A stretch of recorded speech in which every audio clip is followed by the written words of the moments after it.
name is Abby. I'm a student nurse with HACC. How are you today? Alright.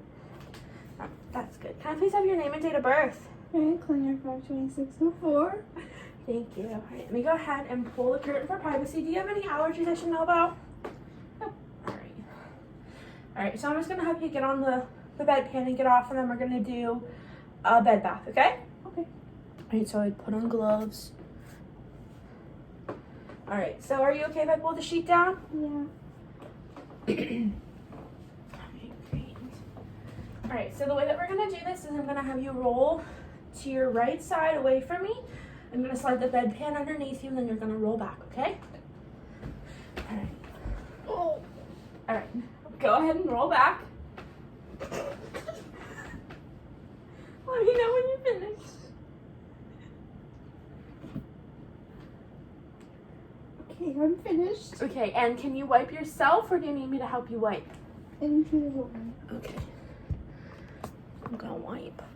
Okay, and then I would just make sure that I would wipe from the top of the vagina back from top to bottom. I would wipe. Okay, great. And throw that in the trash can. Roll that way, please. Holding the bedpan steady. Okay. And then when the patient was like this as well, I would also just finish wiping. Okay. All right, you can go ahead and roll back. All right. And here is a clean basin of water to wash your hands in. And I have a towel here for you as well to dry. There you go. All right, thank you. Okay, so I'm gonna move into the bed bath. I would get a different basin and clean water, but this is still a basin. So I have both my basins of water. The patient would be covered up.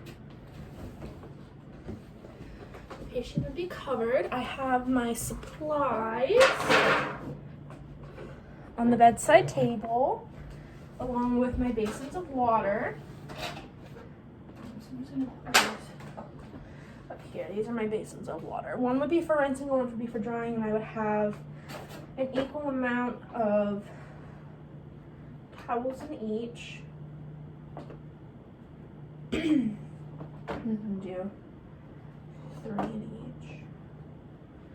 Okay, and then obviously before I started washing the patient, I would take off my soiled gloves, perform hand hygiene, and then put clean gloves back on.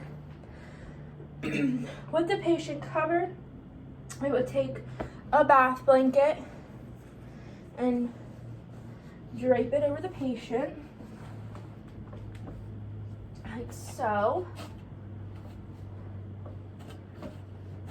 And then I would take another towel and place it across the patient's chest. And then my patient is sitting up a little bit better so you can see, but I would pull the pillow from underneath the patient's head and place a towel behind the head, like so. All right, and all right, so I would start with non-soapy water to wash the patient's eyes. So in this case, I would ask the patient first if there was any cultural or anything other things that I should be aware of before I performed the bed bath. I would also ask the patient if they had contacts, and my patient is wearing glasses, so I would go ahead and remove the glasses of the patient, place them on the table, and then taking a towel from my wash basin, I would take the wash rag, wrap it around my hand like so, and tuck up underneath. These wash rags are kind of thick, so it's kind of hard to tuck it, but I would work from the inner canthus to the outer canthus, gently wiping using clean parts of my towel on each eye. I would discard of that. I would then come back through with a soft dry cloth and gently dry the eye. I would then come back. I would ask the patient then if they preferred soap in their basin to wash their face. Okay, so no soap for this patient, so I'm just going to use just plain old water. So I'm going to wash the patient's forehead, their cheeks, down the neck, and behind the patient's ears. If it was a bald man, I would obviously also wash the top of their head. Discard of that towel.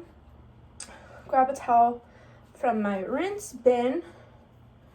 Do the same thing, fold it. And then with just the clean water again, I would just go back over their face, rinsing the parts that I had washed. And then grab another clean towel and drying their face and all the parts that I had just washed and rinsed. Then I moved down the body, and then when I got to the perineal care of the patient, I would ask the patient if they were okay with the perineal cleanings. With a female, I would make sure that the towel was draped diagonally over them. So the towel, the bath blanket, would get draped like this. And then I would just inform the patient that I'm going to be cleaning the perineal area, their vagina and their buttocks. I would ask them to bend their knees and fold out so their heels were touching, and fold their legs out. I would start with the inner portion of the thigh, working from the knee down, working from clean to dirty. On both sides, I would rinse. At this point, I would have water or soap in my basin. And then I would go in with another towel and I would rinse down the inner parts of the thigh until the vagina. So once I washed the inner aspects of the thigh and I got to the vagina, I would then take another clean cloth and I would clean the outside labia of the vagina, rinse and dry the labia. Then I would gently pull the labia apart and clean from top to bottom of the inner part of the vagina.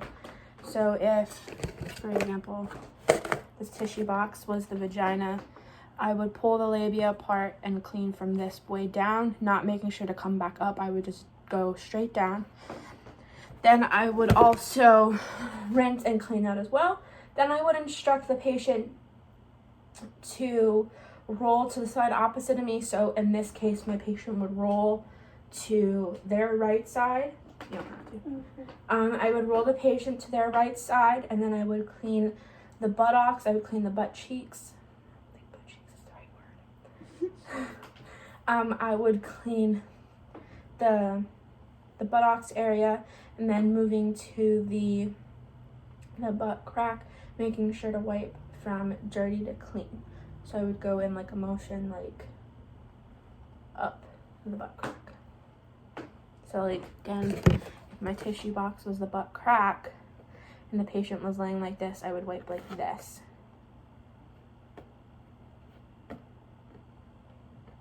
Up. And then cleaning. Because I don't want to wipe, especially in a female, I wouldn't want to wipe down and wipe anything else into her vagina, which I had just cleaned. And then with a male, it would be done pretty similarly. I would start with the inner aspects of the thigh, the inner parts of the thigh. And then I would move to washing the penis itself. I would wash the glands, penis, the shaft, the underside. If the patient was uncircumcised, I would be sure to pull the foreskin back, clean under the foreskin, and then return the foreskin to its original state so it did not swell around the penis for any reason. I would then rinse the area, and then I would move to cleaning the scrotum. I would clean the sides of the scrotum, the top, and make sure to pick up and clean under the scrotum as well. And then I would also, after I was done with that, I had everything rinsed and dried, I would instruct the patient to again roll over, and I would clean the buttocks area. I would clean the butt first, and then I would move to the patient's butt crack. To brush a patient's teeth who would be unable to brush their own teeth, I would position the patient on their side facing me, with their head tilted down a little bit. And then I would make sure that before I started my suction catheter was properly, was at the right reading, so between 80 and 120 with my suction catheter. And I would test that by putting my finger over the catheter or like kinking it and watching the dial go up on the wall. I have all of my materials here. I have my suction catheter, a toothbrush, toothpaste, and then I have my cups of water, and this oral thermometer is gonna substitute as my mouth swab. So I would start by placing a towel under the patient's head and face. Thank you, unconscious patient, for lifting your head. I would also have clean gloves on. I would have performed hand hygiene and have donned clean gloves for this as well. I would take my toothbrush, make it wet, so I would dip it in my first water cup, take some toothpaste. You want about like a pea-sized amount of toothpaste, so about like that much. I don't know if you can really see that, about that much. And then I would proceed to brush the patient's teeth at a 45-degree angle in the mouth, and making sure to not only brush their teeth, but also appropriately brush their gums and their tongue as well. So I'll demonstrate brushing the teeth and then getting the gums. Ow, ow. And then brushing their tongue as well. Make sure to get the top and the sides and under as well as I can as well. So then what I would also do, if the patient is unable to spit out, I would take my Yonker suction, I would turn it on, and I would suction the patient's mouth out around the gums, around the top and the bottom, the tongue, under the tongue, making sure that I get as much toothpaste out of the patient's mouth as possible, making sure that it doesn't stick to anything, causing trauma. It doesn't suction fast to the inside of the cheek or the tongue, causing trauma. So once I had the patient's teeth brushed, I would then take my mouth swab, dip it in clean water as well with my Yonker suction, and I would swab the patient's mouth, rinsing the teeth off, and then suctioning as I go to make sure that the patient is not aspirating. Suctioning, like so.